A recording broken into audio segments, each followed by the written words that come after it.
shopping or whatever, make sure that when you die.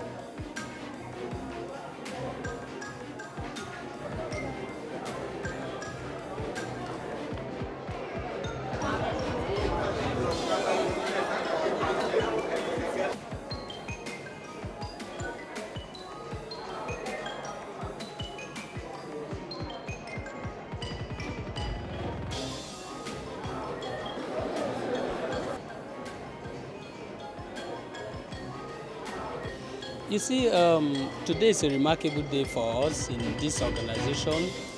It's a day we are celebrating AHF 30 years of existence, 30 years of touching lives, 30 years of positive impact, 30 years of great partnership with governments of Nigeria and other partners. And of course, 30 years, we are actually very happy that we are celebrating this milestone, and we are using the opportunity to call on governments to keep the promise, because the surge of HIV/AIDS is a surge that is a burden to everybody. It's an epidemic that borders everybody, and the AHF as an organization will continue to make our effort to ensure that the epidemic is brought to total control. FCT, yeah, I'm the project manager.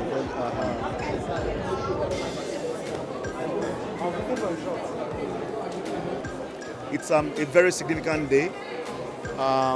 If you look at the history of AIDS globally, you can then begin to look at AHF and how it starts.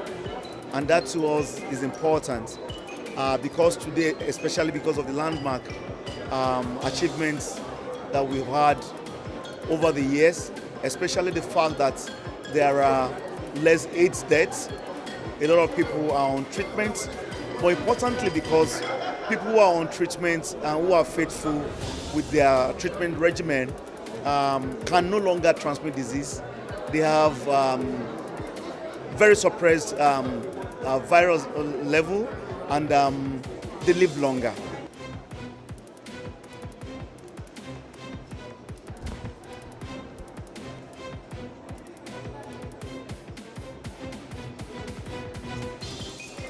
I came to meet AHF as when I was tested positive, and someone directly from a general hospital to AHF clinic because of their easy assessment of medication. And more so, I went there, I discovered they are wonderful because they are friendly people. They impacted my life with the kind of friendship they have. And the staff, from the lowest staff to the highest staff, they are wonderful. My relationship with AHF has always been great, and like I said, it can only get more better and better as the year goes by. So AHF has been my family. They've been my friend, they've been my supporter and my source of encouragement. Well, for me, where I assess treatment, there was a time my CD4 count was just dropping, and if I were to be in the public sector, they would have just changed my drugs and just said, oh, you are not adhering, and they changed me. But they tried to monitor and say, what could be the problem? And then I was taking this herbal stuff to reduce my weight, and it was scratching my immune cells. So they need to monitor, because clinically I'm not having any clinical presentation. I'm healthy.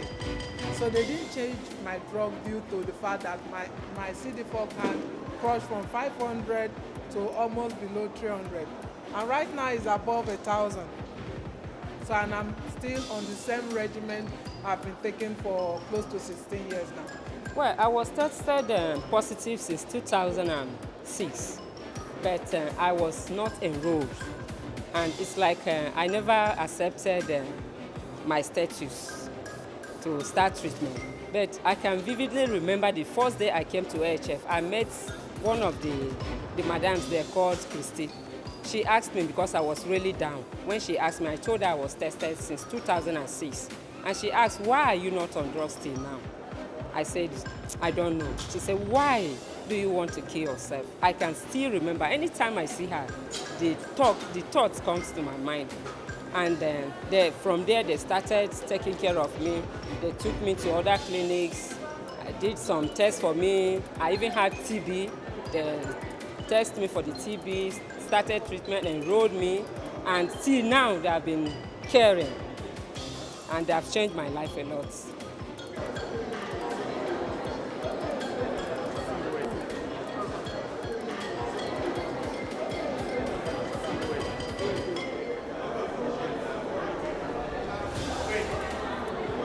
We've come a long way because I also started working in the field of HIV in 1996, and the documentary actually brought back memories of what used to happen in those days when we didn't have drugs for people living with HIV and AIDS. And many of them, all we could do was give them supportive care, and many of them did die. But after 2000, drugs were identified, were developed that could actually suppress viral replication in people living with HIV and AIDS. And so people were surviving better, doing well, and being able to go back to their jobs and live like any other human being.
Centers for Disease Control in Atlanta today released the results of a study which shows that the lifestyle of and would give them the ultimate power to quarantine those people if they felt they posed a health risk to the general public.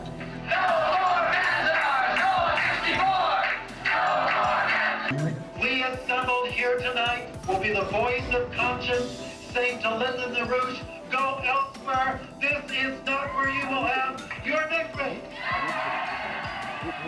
So when the campaign was over, we said, well, we stopped something bad from happening, but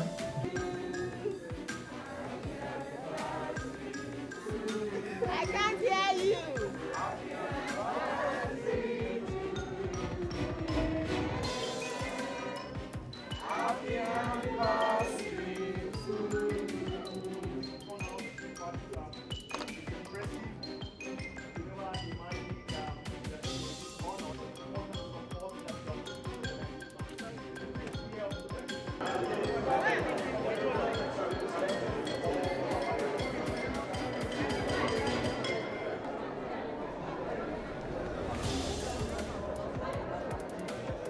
I saw determination, I saw commitment, and I saw zeal of an organization that is ready to take up the challenge of taking the fight against HIV across the continent of the world.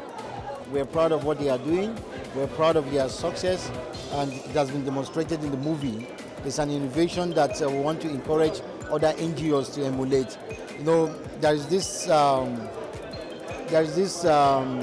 motivation whenever you watch movie about the successes of others, and we want to encourage other NGOs to do the same thing. The promise AHF has to reach 20 million people by the year 2030.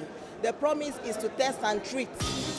So what we do now is to test and treat every patient, irrespective of your CD4 status. Once you are positive, you start treatment. AHF, they are wonderful. It's like I sleep and wake up with AHF. They are always in my mind because they have saved a lot of lives, so many lives.